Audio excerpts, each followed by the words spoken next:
Hello, hello, hello. Welcome to another episode of Iilah's Insights. I am so grateful to be back making another video for you. It has been a challenging it's been a challenging month. But you know how that is. Everyone is constantly going through a lot of changes and we have a lot of things going on in our life. And they say, if you want to make God laugh, tell him your plans. So that's basically what happened. At any rate, my glass is half full, and that's how I'm looking at it, and that's how I'm going to look at it. So moving forward, today in this episode of Iilah's Insights, I wanted to speak on the energy that you bring in the room. How responsible are you for the energy that you bring in the room? Now, this has been a topic that has come up numerous times, over the last few days in various conversations with people that I was having. And so I said, well, you know what? Maybe I need to make a video about it. Now, a lot of people, as soon as you mention the word energy, oh, here we go. People get nervous. And they say, I'm so tired of it. And I don't know nothing about no energy. Well, guess what? Energy is real, and we can all stop acting like it doesn't exist. Not only is it real, the one thing that we know about energy is that it transfers, it does not die. Which means whatever you walk through this life all day, every day, and absorb has the ability to be transferred to the next person. So, as an example, have you ever been in a room and someone walks in the room and all of a sudden the room livens up? Yes, your party starters, you're like, now I'm here, the party is here, and they bring that vibrant, feel-good energy in the room with them, and it spreads like wildfire, and everyone loves that person, and everybody loves that energy that person brings in a room. And even if that's not your thing, you can't help but to crack a smile or slightly laugh because this person is so vibrant and they had the ability to come into the room and transform the whole feeling of the room. Now, on the flip side of that coin, have you ever been in the room when the other type of person walks in the room, possibly the person who you may know as the Debbie Downer, who always has some type of issue, and when they walk in the room, all of a sudden the tension is thick enough to cut with a knife, or everyone is all of a sudden feeling like, you know what, I don't know if I want to be here anymore. Yeah, it's been nice, I gotta go. You know what I'm saying? And you just feel that downtrodden, despair type of energy fill the room. You don't want to be that person. Let me tell you, it is imperative that we are in touch with what we carry with us and how we conduct ourselves when we walk in the room and what we're actually spreading. Now, does that mean that you're going to always be the happy-go-lucky person? No. Absolutely not. This is life. And it's real life at that. So you're going to have times where you just don't feel like it. But it is imperative that you learn how to control what it is that you're putting out. Because ultimately, this energy can be transformed, and you don't want to start being looked at as the person who every time they walk into the room, that is like, I don't want to be around that person. And we all have run into a person like that. So today, I just want to talk about possibly, making sure that you check your energy at the door. It's the same thing like your mom used to say, we can check your attitude. You ever heard somebody say, you can check your attitude at the door? It's the same type of situation. Let's take, for instance, let's say you didn't have the greatest day at work.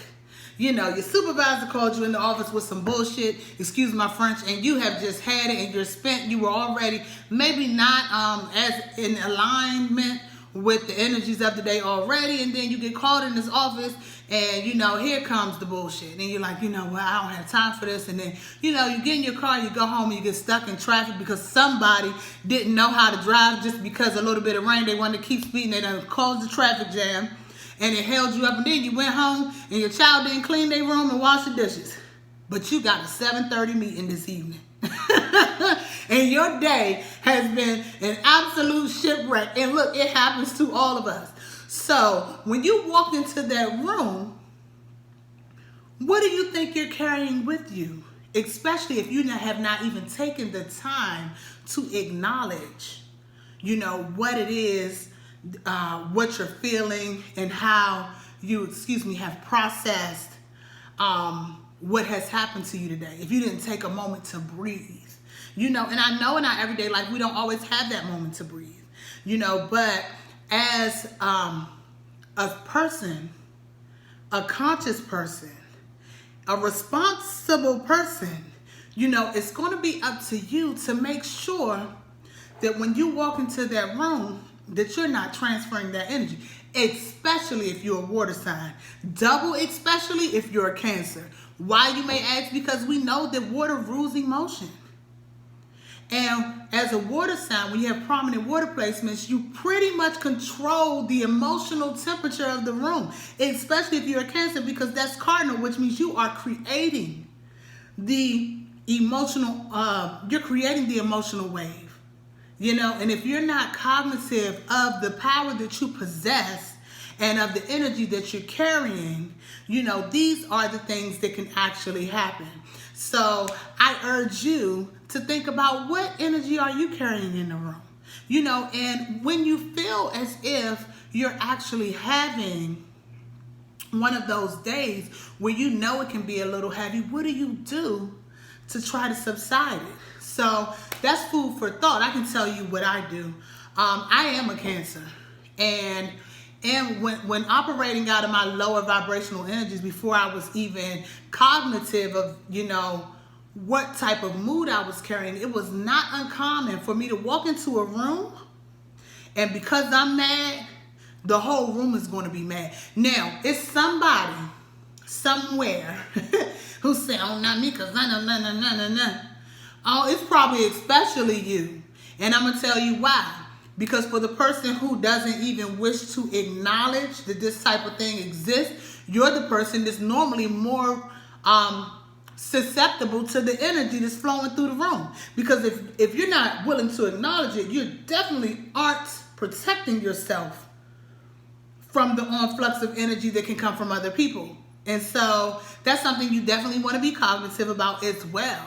How do you protect your energy? So just quick tidbit. I know when I'm not having the best day, or I may have gone through something that has somewhat tainted my energy, if I can take a moment to step outside, fresh air is definitely underrated. Fresh air. Nothing to go with it. Outside, if you can take a quick 5 to 7 minute stroll, you will be surprised at how much you can decompress some of that energy. If you can just take the moment to take a couple of deep breaths and say, you know what? Okay, we got to do something different here. My phrase is always make another choice. Like if I am dead set, I don't want to feel like this, then definitely it is up to me to control how I feel. So I'm going to make another choice. And if you've done a couple of different things and it just isn't working because it's just not a good day for you, and you have to walk in the room and you know that you don't want to put that out, be cognitive of how you say things, be cognitive of your behavior, and you may want to give a little disclosure. I do. I might say, if I say something that seems a little harsh, you guys, it's not you. I'm sorry, I'm having a difficult day. I'm trying to reel it back in. And anybody can relate to that. And so you won't be looked at in a manner that, you just trying to shit on people, for lack of a better phrase. So anyway, that is my quick tidbit on energy and what you're bringing into the room, and checking your energy at the door, because nobody wants to be looked at as that Debbie Downer. And you don't want to be the person who brings the stiff energy into the room, and being cognitive of this will also help you to operate a little better in your daily life, and you can forge better relationships too.